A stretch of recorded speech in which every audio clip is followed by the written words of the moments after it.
На овој фудбалски стадион овде во Кратово, ова што е позади мене, на 9 март 1999 година се одигра највозбудливиот, најинтересниот надпревар воопшто од осамостоувањето на македонскиот фудбал. Игра Силекс и Вардар.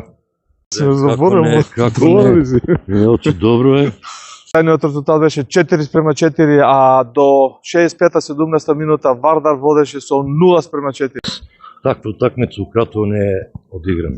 Да, четвртиот гол го дава Драган Иванов Дачи, Штиканец. Да. Влегува во игри и дава гол. Да, Драган Иванов.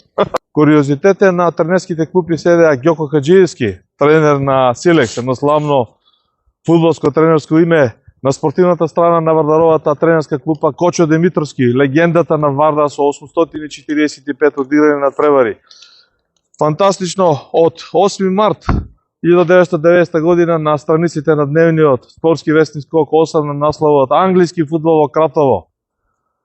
Ќе имате прилика во специјално подготвената емисија на продукција Скок да видите дел од она што екипата на Скок, Мијалче Доргутов и Томислав Димовски Бучки, фоторепортер, предводени и возени од официјалниот службен шофер Сретен Стојановски Сречко, тимот на Скок известуваше од овој надпревар и тоа беше навистина фантастично. Има и стари фотографии, и сечоци и така натаму и така натаму. Таква утакмица у Кратово не е одиграна.